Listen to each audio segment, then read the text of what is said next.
Hello everyone. जैसा थोड़ा सा शोर है, इसको थोड़ा सा तुम लोग अवॉइड कर लेना अगर हो सके तो।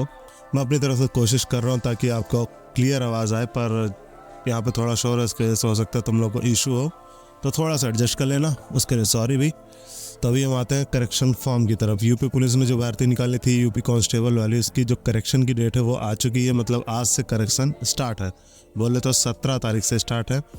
अब क्योंकि फॉर्म इतने ज़्यादा थे, इसके देखते हुए सारा विभाग ने सोचा, भर्ती बोर्ड ने सोचा कि इतने सारे फॉर्म अगर एक साथ हम 1 या 2 दिन ही करेक्शन की डेट देंगे तो हो सकता है साइट बैठ जाए, क्योंकि ऑलरेडी इनकी साइट तो बहुत अच्छी चली, पर करेक्शन के एक साथ इतने सारे लोग आएंगे तो हो सकता है साइट का सर्वर क्रैश हो जाए। इस वजह से उन्होंने जो डेट है उसको बढ़ाते हुए 17 से 20 तारीख कर दी है। तो अगर आपका करेक्शन है कोई भी फॉर्म में तो आप 17 से 20 तारीख तक कर सकते हो।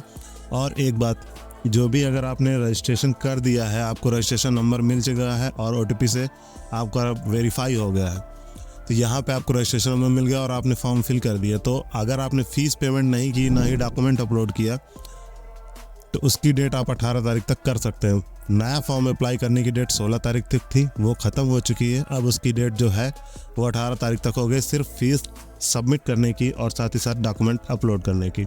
अगर आपका रजिस्ट्रेशन है तो आप इतना काम कर पाएंगे। तो अगर आपकी फ़ीस जमा नहीं हुई या डॉक्यूमेंट अपलोड नहीं हुए तो आप वो जाके 18 तारीख तक कर सकते हो। और अगर आपका फॉर्म पूरा तरीके से भर गया था, सबमिट हो चुका है, उसके बाद अगर आपको कोई करेक्शन है तो आप 17 से 20 तारीख तक कर सकते हो। यहाँ पे ऑफिशियल जो PDF है वो तुम देख सकते हो, यहाँ पे क्लियरली लिखा हुआ है। और यहाँ पे एक डाउट बहुत सारे लोगों का ये भी है कि हमने डॉक्यूमेंट अपने डिजी-लॉकर से अपलोड नहीं किया तो क्या वो गलत है, या अगर हमने डायरेक्ट कर दिया तो क्या वो गलत है, फ़ोटो गलत है।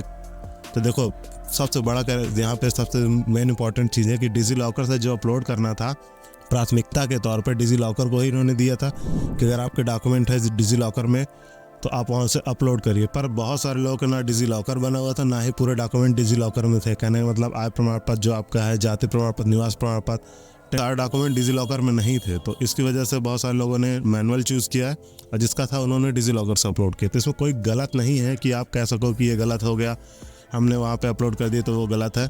आप डायरेक्ट भी अपलोड कर रहे हैं तो वो भी सही है, अगर आपने डिजी-लॉकर से किया तो वो भी सही है। और रही बात अपलोड करने के डॉक्यूमेंट की, तो देखिए आपका जो साइन है वो ब्लैक इंक से होना चाहिए। तो अगर आपको कोई करेक्शन है तो आप वहाँ पे ज़रूर करिएगा। अगर आपका जो साइन है वो ब्लैक इंक से होना चाहिए, यहाँ पे नोटिफिकेशन में क्लियरली लिखा हुआ है। साथ ही साथ अगर आपकी जो फ़ोटो है वो फ़ोटो का जो बैकग्राउंड है वो वाइट कलर का होना चाहिए। लेटेस्ट पासपोर्ट साइज़ की बैकग्राउंड वाइट कलर की फ़ोटो होनी चाहिए, जिसमें पासपोर्ट साइज़ का मतलब ये होता है कि आपके आँख कान नाक बराबर दिखे, दोनों कंधे दिखे, दोनों कान दिखे। ये नहीं कि आपने सेल्फी वाली फ़ोटोज़ अपलोड कर दी। तो अगर आपके पास आपने अगर ऐसा कुछ अपलोड किया तो आपको करेक्शन का टाइम है अभी 20 तारीख तक, आप अपना करेक्शन कर सकते हैं और अपने फॉर्म को दोबारा सबमिट कर देंगे। कैसे करेक्शन करना तो आइए मैं बताता हूँ। तो सबसे पहले जैसे तुमने लॉगिन कर लेना है, जो आपके पास रजिस्ट्रेशन नंबर है, रजिस्ट्रेशन नंबर पे जैसे तुम लॉगिन करोगे अपना डेट ऑफ बर्थ डालोगे, रजिस्ट्रेशन नंबर डालोगे, सारी चीज़ें आप डाल दोगे तो यहाँ पे आपका फॉर्म लॉगिन हो जाएगा। जैसे फॉर्म लॉगिन होगा यहाँ पे तुम देखोगे कि तुमको सारी डिटेल आप एडिट करने के लिए ऑप्शन है, कोई भी ब्लॉक नहीं है। यहाँ पे देखोगे पूरा का पूरा ऑप्शन एडिट करने के लिए दे रखा है। तो आप यहाँ पे जो भी आपका करेक्शन है वो आप डाल के यहाँ पे एडिट कर सकते हो। अपना आपका नाम में कोई गलत है, पिताजी के नाम में कोई गलत है, माताजी के नाम में कोई गलत, डेट ऑफ बर्थ गलत है। हालांकि तुमने अगर मेरा वीडियो ये वाला देखा होगा तो यहाँ पे तुमने ध्यान दिया होगा कि मैंने सारी चीज़ डिटेल में बताई थी। तो जब तुमने उसके हिसाब से फॉर्म फिल किया होगा तो गलत होने के चांसेस नहीं है।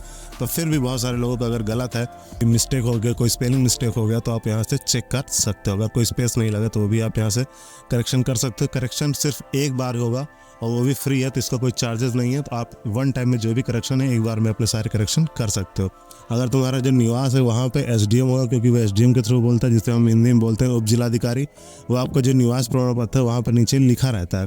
उसके बाद मैंने ये चीज़ फॉर्म भरते समय भी बताई थी। उसके बाद अगर जो आपकी डेट है वो डेट बिल्कुल सही होनी चाहिए। जो रजिस्ट्रेशन नंबर है या सर्टिफिकेट नंबर है, डोमिसाइल सर्टिफिकेट का, निवास प्रमाण पत्र का जो सर्टिफिकेट नंबर है वो बिल्कुल सही भरा होना चाहिए। साथ ही साथ अगर आपकी कैटेगरी सर्टिफिकेट लगता है तो कैटेगरी सर्टिफिकेट की भी डिटेल एकदम क्लियर और साफ भरी होनी चाहिए, गलत नहीं होनी चाहिए। क्योंकि कैटेगरी सर्टिफिकेट तहसीलदार बनाता है, आय और आपका जाति तहसीलदार के अंडर में बनता है, और जो निवास होता है वो SDM के थ्रू बनता है। तो इस वजह से यहाँ पे आपको पहले वाले में SDM फिल करना है निवास वाले में, और जाति वाले में आपको तहसीलदार फिल करना है। उसके बाद उसकी एप्लीकेशन नंबर और सर्टिफिकेट नंबर डिटेल फिल कर देनी, डेट फिल कर देनी और यहाँ पे फॉर्म को सबमिट कर देना है। जो आपका शैक्षिक योग्यता वाली बात है तो यहाँ पे तुमको हाई स्कूल का पूरी डिटेल फिल करनी है, रोल नंबर है, सर्टिफिकेट और सर्टिफिकेट नंबर। उसके बाद आपको यहाँ पे जो 12th की डिटेल है इसको भी आपको फिल करना है। यहाँ पे बहुत सारे लोगों का गलत हो गया, अगर किसी का CBSE या कुछ है तो सारी डिटेल आप अपनी आप चेक कर लीजिएगा। रोल नंबर अगर गलत है या मार्कशीट नंबर गलत है, सीरियल नंबर गलत है, सारी चीज़ आप चेक करने के बाद यहाँ पे सबमिट पर क्लिक करेंगे तो आपके यहाँ पे फॉर्म बिल्कुल जैसे आप फिल कर रहे थे, फिल करते समय प्रीव्यू होता बिल्कुल वैसा ही आपको प्रीव्यू हो जाएगा। प्रीव्यू होने के बाद आपको एक बार डिटेल और चेक कर लेनी है तो आपको यहाँ फिल करना है। इसके बाद अगर आपका सब चीज़ सही है तो डिक्लेरेशन फिल करके कैप्चा फिल करना है और उसके बाद सबमिट वाले ऑप्शन पर क्लिक कर देना ग्रीन बटन पर। जैसे आप ग्रीन बटन पर क्लिक करेंगे तो सीधे आप अपलोड वाले पेज में आ जाएंगे, क्योंकि आपकी फ़ीस पेमेंट हो चुकी, सब कुछ हो चुका है। तो देखो यहाँ पे मैंने फ़ोटो के लिए बोला है कि फ़ोटो आपको वाइट बैकग्राउंड में चाहिए और रिसेंट की पासपोर्ट साइज़ फ़ोटो चाहिए। पासपोर्ट साइज़ फ़ोटो का मतलब ये हो कि आँख कान नाक बराबर दिखे, दोनों कान दिखे, दोनों कंधे दिखे, ना कि आप कोई सेल्फी वाली फ़ोटो अपलोड करो। साथ ही साथ जो साइन है आपको वो ब्लैक कलर की इंक से होना चाहिए। ये नोटिफिकेशन में क्लियरली पहले भी लिखा हुआ था, तुम अगर नहीं देखा तो जाके चेक कर सकते हो और अभी करेक्शन का टाइम है, वहाँ से करेक्शन कर सकते हो। तो ब्लैक कलर की इंक से आपका करेक्शन साइन होना चाहिए। साथ ही साथ आपकी जो 10th और 12th और ये बाकी सर्टिफिकेट है ये आपके अपलोड होने चाहिए। इससे कोई फ़र्क नहीं पड़ता कि JPG या PDF है, जहाँ से आप चाहो वहाँ से अपलोड करके इसको सबमिट पे क्लिक कर देंगे। एक बार आप अपनी पूरे डिटेल चेक कर लीजिएगा। डिजीलॉकर कोई कंपलसरी नहीं है, अगर आपने डिजीलॉकर से किया तो और अच्छी बात है, नहीं किया तो आप मैनुअली भी यहाँ से कर सकते हो। रिजेक्ट किसी का कोई फॉर्म नहीं होगा, गलत कुछ भी नहीं है। बहुत सारे लोगों ने ये भी किया कि डिजीलॉकर से कुछ डॉक्यूमेंट अपलोड कर दिए, कुछ इससे कर दिया, तो वो भी गलत नहीं है। कुल मिला के उनको जो डॉक्यूमेंट चाहिए आपके फ़ोटो, साइन और जो आपने 10th 12th और आपने अगर कैटेगरी लगाई है तो कैटेगरी और अगर निवास लगाया तो निवास, तो सारे डॉक्यूमेंट उनके पास पहुँच जाने चाहिए, बोर्ड के पास। कहने का मतलब ये डिजीलॉकर से करते हो तो अच्छी बात है, मैनुअली करते हो तो और भी अच्छी बात, तो इससे दिक्कत नहीं है। सारी डॉक्यूमेंट अगर आपकी पूरी फिल हो गई उसके बाद आपको फाइनल सबमिट पर क्लिक कर देना है। फाइनल सबमिट पर क्लिक करेंगे तो यहाँ पे आपको प्रिंट आउट का ऑप्शन मिलेगा।